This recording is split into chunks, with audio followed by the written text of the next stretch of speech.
Oke, halo kerabat Lampion, kembali lagi bersama gua Kopling selaku host yang akan membawakan cerita horor atau podcast horor pada malam hari ini.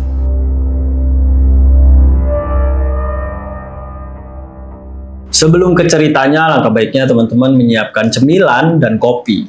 Dikarenakan cerita pada malam hari ini sangat-sangat menegangkan.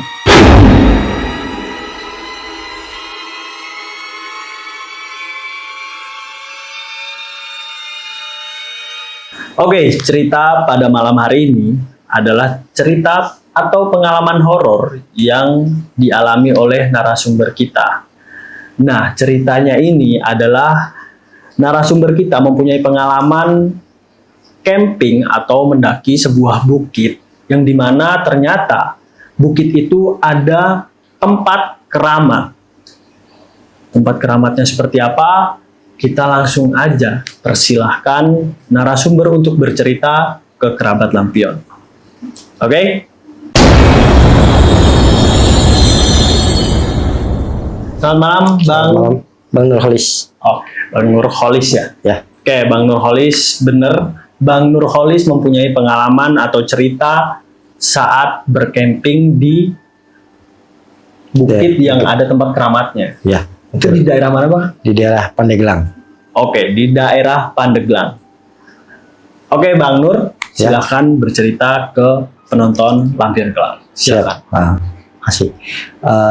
Ceritanya itu pada tahun 2004, pada saat kita lulus sekolah, ya kan, di bulan Agustus itu kita berlima itu punya rencana setelah lulus sekolah itu kita mau bercamping atau ngecamp di bukit di daerah Pandeglang, yang kebetulan di sana itu tempat dari salah satu rekan kita, ya kan, orang tua rekan kita yang ada di sana sekaligus main, gitu ibaratnya.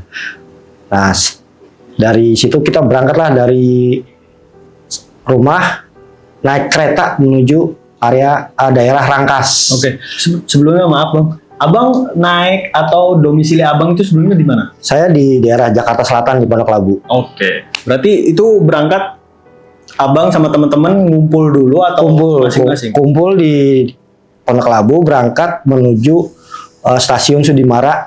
Dulu di situ tuh dulu kita naik itu bukan naik kereta penumpang, kita naik kereta barang. Oke. Jadi kita naik kereta yang ke Rangkas atau ke Merak itu kan dulu kebanyakan ngangkut kosong ya, kosong. Kalau arah ke Jakarta itu kan penuh, kalau ke arah balik itu kan dia kosong. Kita naik itu di daerah Sudimara, kita naik kereta menuju ke Rangkas. Dari Rangkas itu nanti kita turun naik mobil kayak mobil seperapat, pickup lah ya. Ya, pickup. Naik di atas menuju ke daerah Pandeglang, rumah temen kita, orang tuanya. Nah, dari sana kita dari situ punya rencana untuk naik ke atas bukit yang konon ceritanya ada batu di atas pohon. Setelah semua persiapan atau perlengkapan sudah kita masukkan ke dalam tas, berangkatlah kita sebelum maghrib, sekitar jam 4 sampai jam 5-an.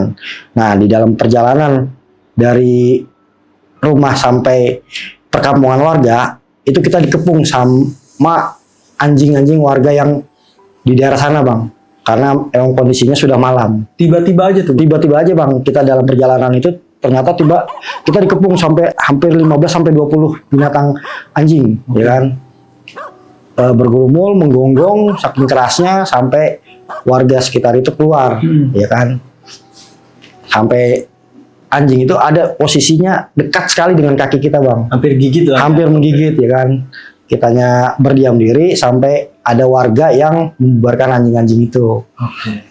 Jadi setelah kejadian itu kita baru tuh melanjutkan lagi perjalanan ke kaki bukit. Nah, setelah di kaki bukit pertama nih, Bang, nih ada kejadian mistik, Bang. Ada kejadian horor yang satu teman kita itu melihat sosok kuntilanak putih besar, Bang.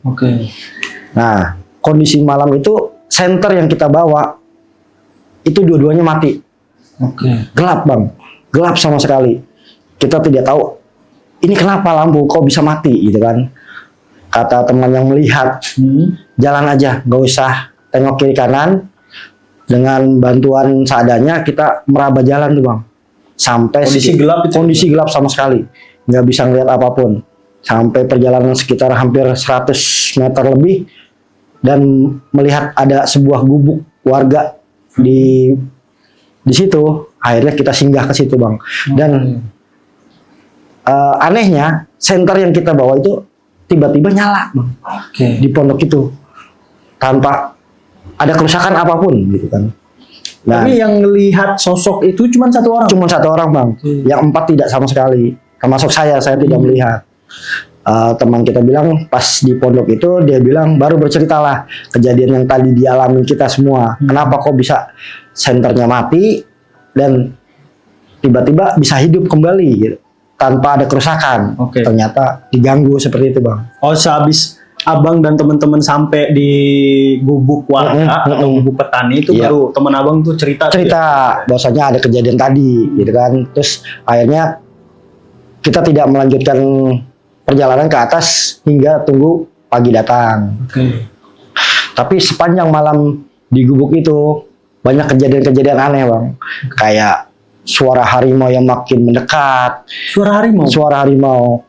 Tapi sosok dan wujudnya itu tidak pernah ada. Gitu. Cuman suara aja, kayak seperti mengaum-ngaum gitu kan.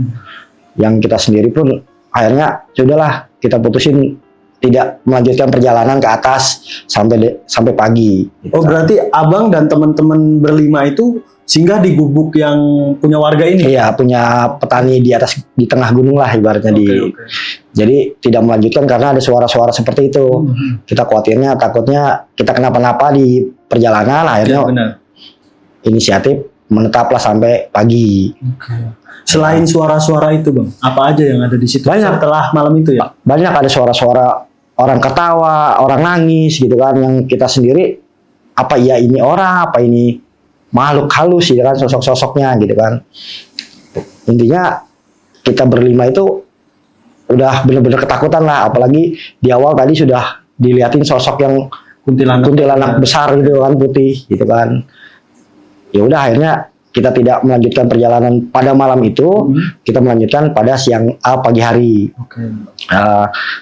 Di tengah malam itu udah kejadian seperti itu, tidak ada kejadian lagi, kita melanjutkanlah pada pagi hari perjalanan sampai ke pos yang dekat paling atas. Itu ada pos lagi, ibaratnya kayak gubuk warga lagi.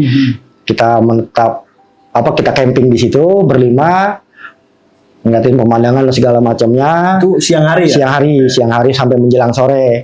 Sampai menjelang sore kita puas-puasin, bahasanya namanya kita di gunung kan bang, kita foto-foto segala macam dan refreshing. Malamnya kejadian lagi bang. Apa itu? Ada suara-suara lagi, bahkan bukan harimau lagi, ada suara babi di bawah telapak gubuk, dan suaranya keras gitu, seperti mencari makan gitu kan. Mengerung-ngerung ya kan, mengerung-ngerung, dan makin ketakutan kitanya berlima gitu kan. Akhirnya baca-baca segala macamnya buat menghilangin rasa ketakutan kita. Dan banyak lagi kejadian-kejadian yang saya sendiri nggak berani mendengarnya gitu bang, kayak suara orang jeritan, tangis, ketawa, yang kita sendiri pun bukan orang yang paling berani, ibaratnya takut gitu kan, dengan rasa takut macam-macam lah itu, karena kita juga masih hitungannya masih sekolah SMA gitu kan. Baru lulus sih bahannya. Nah bang, sebelum ke cerita lebih lanjut, itu gangguan-gangguan itu abang sendiri yang merasakan atau sama teman-teman juga nih pas yang ada di gubuk warga itu? Semua berlima, semua merasakan suara-suara. Cuman pas sosok kuntilanak itu cuma satu orang yang melihat. Karena mungkin dia punya indera lah ibaratnya, yang dia sendiri pun bilang jangan melihat ke belakang, jangan melihat lagi, saya lihat gitu kan, udah jalan aja gitu aja. Cuman kalau suara-suara harimau semuanya itu berlima merasakan bang. Suara harimau, suara orang jerit, suara orang kayak teriak dan tertawa tuh semua ngerasain. Semuanya karena semuanya di situ ketakutan makanya. Ketakutan. Akhirnya di malam kedua itu bener-bener kita nggak berani kemana-mana, udah diem aja di pondok warga yang di atas gunung. Dan nggak bisa ngapa-ngapain lagi. Itu hari pertama, hari kedua pun sama ya? Sama bang, diganggu terus karena emang di sana itu bukan tempat pendakian umum seperti di gunung-gunung yang lain gitu kan. Katakanlah hutan lah. Hutan biasa. Seperti itu. Jadi tidak ada kita ketemu pendaki, tidak ada kita ketemu apa sih anak-anak gunung yang ibaratnya saling ketemu di jalan atau camping bareng di sebelahnya. Ya bener-bener cuman kita doang berlima yang ada di sana gitu loh. Terus ya kejadian-kejadian itu terus bang setiap malam sampai di hari ketiga itu kan kita sampai di atas itu ya kita bener-bener ngeliat yang namanya batu di atas gunung tuh yang bener-bener buat orang bilangnya semedi, buat semedi, buat tempat keramat lah ya, buat yang dikeramatkan oleh orang-orang itu. Kita pulang setelah kita sudah selesai semuanya, kita pulang. Nah kita berlima itu ngeliat sosok orang turun gunung dalam waktu cepat banget bang. Kita yang naik aja lama gitu kan, terus turun pun kita bukannya cepet gitu, dia kok bisa seperti kayak orang lari gitu, kenceng banget. Dan seingatnya apa itu sosok gitu kan. Kita semua akhirnya udahlah, kita cuma bisa melihat dan terus cuma bilang jangan disusul atau bahasanya jangan dikejar. Wah, akhirnya diem aja, anak-anak pada diem semua sampai orang itu benar-benar tidak terlihat gitu kan, sosok itu tidak terlihat, baru kita jalan lagi pelan-pelan. Seperti itu bang kisahnya. Berarti saya mau tanya yang untuk orang yang tiba-tiba dari atas ya terus turun gitu. Itu kan tadi abang sebelumnya bilang kalau nggak ada orang sama sekali. Nggak ada orang sama sekali bang. Kok bisa ada orang itu? Iya, kok bisa? Saya juga dari abang penglihatannya itu apa? Itu benar-benar makhluk yang wujudnya manusia atau seperti apa bang? Secara wujud sih manusia bang. Pakai pakaian kayak ya warga sekitar lah ibaratnya, celana pendek, pakai kaos kutang gitu kan, pakai kaos kutang pendek lah ibaratnya. Cuman yang saya nggak melihat secara jelas gitu, cuman dia lewat di samping kita berlima, lewat permisi langsung turun ke bawah, cepat, gerakannya itu cepat sekali gitu kan. Dan kita berpikirnya pertamanya, oh iya mungkin warga, tapi kok secara kecepatan jalan atau larinya itu nggak wajar gitu loh bang. Terus lagi juga kenapa warga ada di atas gunung gitu? Iya. Posisinya kita udah di paling atas, nggak ketemu siapapun, nggak ketemu orang apapun, tiba-tiba ada orang turun dari atas ke bawah, itu yang kita sanksi. Makanya saya bilang saya nggak, selama perjalanan ke atas pun nggak pernah ketemu orang. Sampai pulang pun nggak pernah ketemu orang, sampai ke titik dimana kita di Kepung Anjing itu kita ketemu warga lagi. Baru di situ ada perkampungan lagi. Itu nggak pernah ketemu orang itu ya cuman itu doang satu. Di atas tadi itu sama ya tadi sosok-sosok yang astral semuanya itu bang. Suara-suara tadi. Suara dan binatang-binatang yang entah bener wujud binatang suaranya atau binatang jadi-jadian, saya kurang tahu gitu. Nah bang, sebelumnya abang berangkat menggunakan peralatan yang proper apa enggak bang? Untuk naik atau istilahnya bercamping ya? Iya. Itu bawa tenda kah atau apa gitu? Oh sampai tadinya kan abang bilang nginep atau bermalam di gubuk warga atau gubuk petani gitu kan? Secara Prepare itu emang kita nggak secara komplit kayak kita bawa tenda enggak. Kita cuma bawa perlengkapan seadanya, bawa makan dan segala macam. Karena temen saya itu yang tinggal di sana yang katanya bilang di atas banyak kok gubuk-gubuk warga kita bisa tidurin gitu kan.